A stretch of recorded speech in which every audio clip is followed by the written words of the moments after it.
भारत में संवैधानिक विकासों के क्रम में आइए हम लोग देखते हैं कि 1861 के भारत परिषद अधिनियम में कौन से महत्वपूर्ण परिवर्तन किए गए।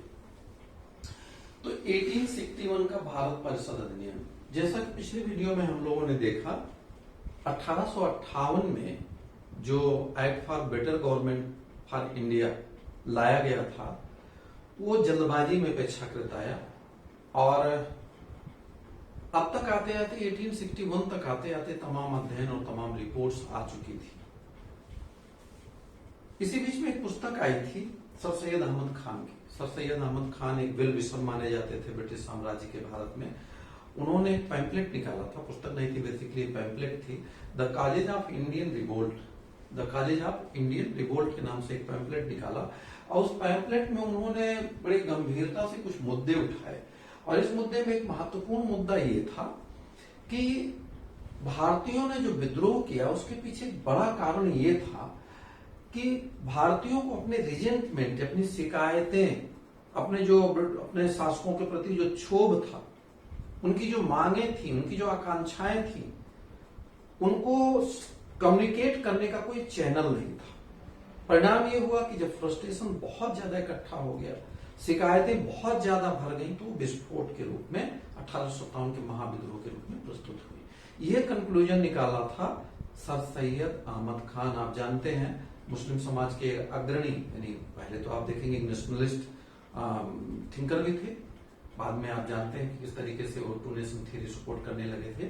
तो उन्होंने महत्वपूर्ण बात रखी थी the college of Indian revolt नामक अपने पैम्पलेट में, और उन्होंने सुझाव दिया था ब्रिटिश शासकों को कि भारतीयों को किसी न किसी रूप में सरकार के साथ जोड़ने की जरूरत है ताकि शासक और शासित के मध्य एक संवाद का चैनल विकसित हो, ताकि लोग, जो शासित वर्ग है, अपनी बातें, अपनी जो शिकायतें हैं वो शासन तक पहुंचा सके।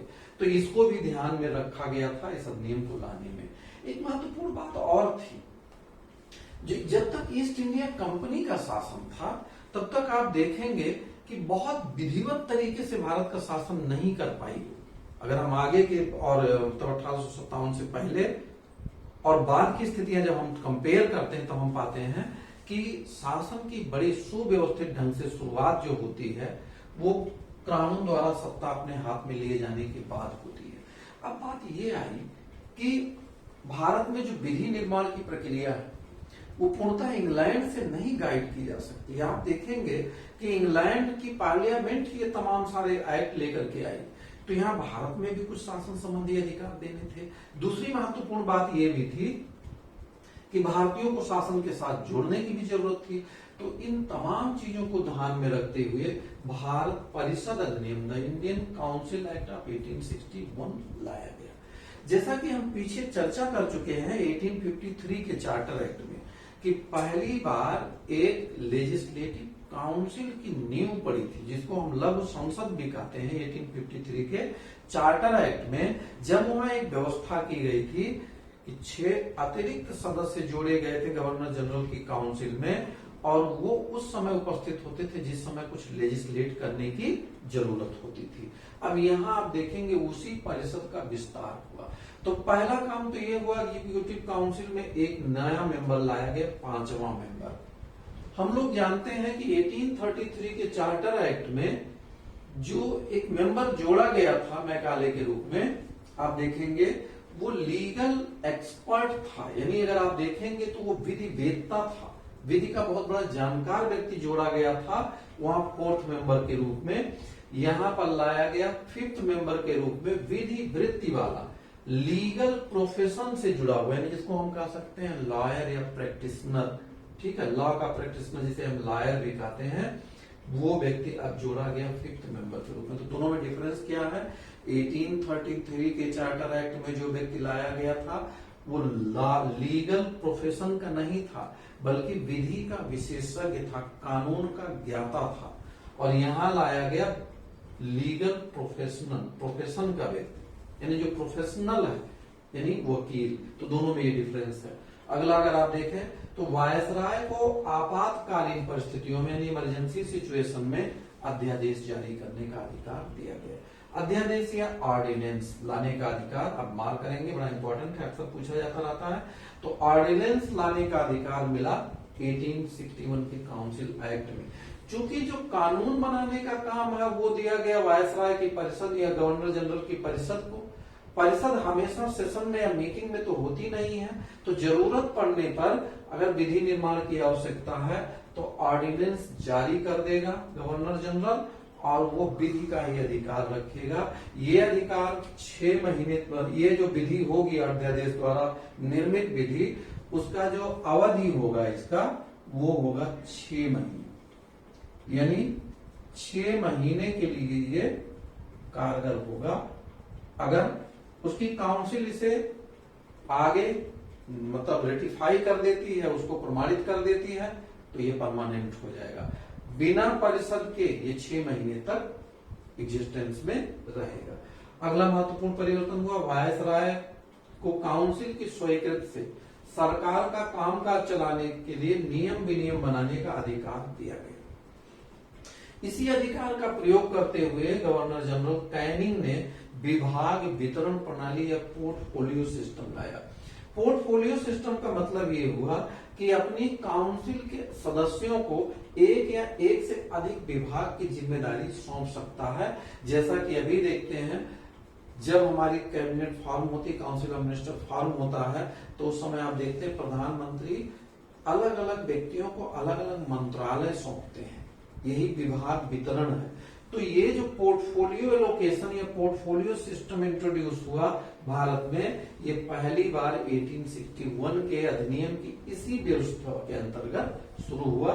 ये बहुत इंपॉर्टेंट है, मार्क करेंगे इसे आप। और इस प्रकार भारत में मंत्रिमंडलीय व्यवस्था या कैबिनेट सिस्टम का नींव पड़ा, जन्म हुआ। अगला महत्वपूर्ण प्रावधान है, विधि बनाने के लिए वायसराय की परिषद में न्यूनतम 6 सदस्य और अधिकतम 12 सदस्यों की नियुक्ति हो सकती थी। अब इस तरह से विस्तार किया गया, पहले 6 थे, अब उससे अधिक बनाया गया, इसे न्यूनतम 6 और अधिकतम 12। इनमें न्यूनतम आधे सदस्य गैर शासकीय होंगे या गैर सरकारी होंगे। गैर सरकारी मतलब जो प्रशासनिक सेवा वगैरह में नहीं होंगे, गवर्नमेंट एम्प्लॉई नहीं होंगे, ऐसे सदस्यों को इसमें गैर सरकारी सदस्य के रूप में लिया गया। अब इसमें अगर आप देखें, जैसा कि हम लोग पहले बात कर रहे थे कि 1857 के विद्रोह के बाद कई सारी रिपोर्टों में सर सैयद अहमद खान जैसे शुभचिंतकों ने अंग्रेजों के ये बात कही थी कि भारतीयों को शामिल करना बहुत जरूरी है, ताकि संवाद कायम हो और भारतीयों का विश्वास भी बढ़े कि ये हमारी सरकार है। तो इस वजह से जब यहाँ विस्तार किया गया तो इसमें कुछ उच्च वर्ग के भारतीयों को भी जोड़ा गया। अंग्रेज ये नहीं चाहते थे कि कोई नेशनलिस्ट एलिमेंट आ जाए और डिस्टर्बेंस पैदा करे, तो इस वजह से उन्होंने कुछ अपने वफादार लोगों को नियुक्त किया। और 1862 में लॉर्ड कैनिंग ने अपनी काउंसिल में पटियाला के महाराजा, जो अंग्रेजों के बड़े वफादार थे, दूसरे बनारस के राजा जिनका नाम था शिव प्रसाद, और उनको अंग्रेजों ने उपाधि दी थी सितारे हिंद या स्टार ऑफ इंडिया का उनको टाइटल मिला था, क्योंकि उनकी बहुत बड़ी उपलब्धि रही 1857 के विद्रोह में कि उन्होंने अंग्रेजों का बहुत ही शिद्दत के साथ साथ दिया, उनके साथ हर पल हर परिस्थिति में खड़े रहे। ठीक है, तो इनको पुरस्कृत किया ही जाना था, जैसा आप समझ सकते हैं।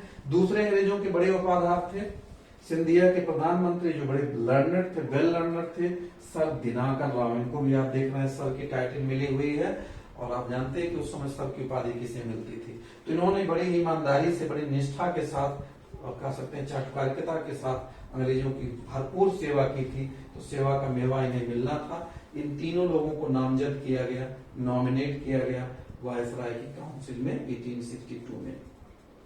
अगला महत्वपूर्ण परिवर्तन ये हुआ, बंबई तथा मद्रास प्रांत को अपने कानून बनाने के अधिकार पुनः दे दिए गए। अब पीछे मुड़ करके अगर देखें तो 1833 के चार्टर एक्ट में एक प्रोविजन किया गया था कि गवर्नर जनरल को अब बंबई और मद्रास दोनों प्रांतों के लिए भी विधि बनाने का अधिकार दे दिया गया था। सेंट्रलाइजेशन पर वहां बल दिया गया था। मैंने उस समय कहा था कि कंसोलिडेशन करना है इंडिया को, और उस समय केंद्रीय सत्ता को ज्यादा पावर देने की जरूरत थी। लेकिन अब कंसोलिडेशन का वो प्रोसेस पूरा हो चुका था, कोई डर भय नहीं। 1857 में महाविद्रोह ने यह सिद्ध कर दिया था कि अगर हम थोड़ा सावधानी से आगे चलें तो बहुत कुछ हमारा यहाँ बिगड़ने वाला अभी नहीं है। तो इस वजह से इन्होंने फिर से विकेंद्रीकरण भी करना शुरू कर दिया। और दूसरी बात यह भी थी कि केंद्र से ही क्षेत्रों का प्रशासन करना बहुत व्यवहारिक भी नहीं था, क्योंकि स्थानीय परिस्थितियों को ध्यान में रख के, स्थानीय आवश्यकताओं को ध्यान में रख करके स्थानीय कानून बनाने का अधिकार वहीं की सरकार को दे दिया जाए तो ज्यादा बेहतर होगा। और इस वजह से अब यहाँ पर बंबई तथा मद्रास को अपने कानून बनाने का अधिकार पुनः वापस कर दिए गए। और इस प्रकार से विकेंद्रीकरण हुआ, लेजिस्लेटिव फंक्शन का विकेंद्रीकरण हुआ। अगला महत्वपूर्ण प्रावधान है, गवर्नर जनरल को विधि निर्माण के उद्देश्य से नए प्रांत यानी न्यू प्रोविंस, मार्क किया जाए भी, नए प्रांत या न्यू प्रोविंस निर्माण करने का अधिकार दिया गया। और साथ ही उसे लेफ्टिनेंट गवर्नर नियुक्त करने का अधिकार दिया।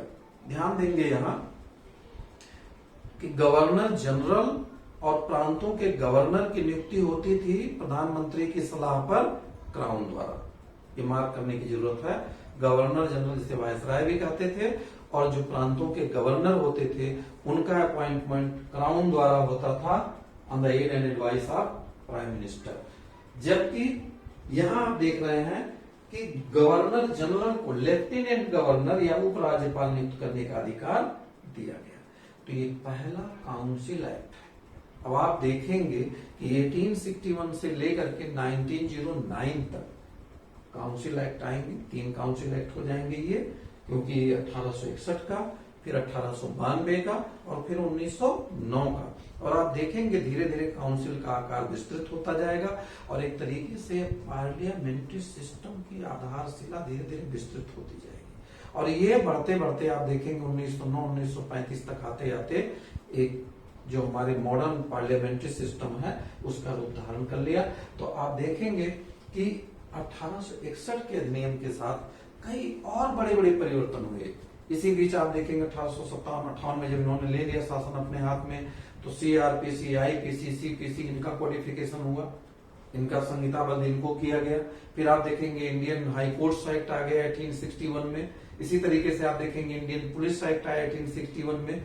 तो पूरे कहा जाए संस्थाओं की नींव डाली जाने लगी। बहुत सिस्टमेटिकली कैसे भारत पर शासन किया जाए, ये प्रक्रिया बहुत विधिवत शुरू होती है 1858 के बाद, जिसको आगे आप और बेहतर तरीके से समझेंगे।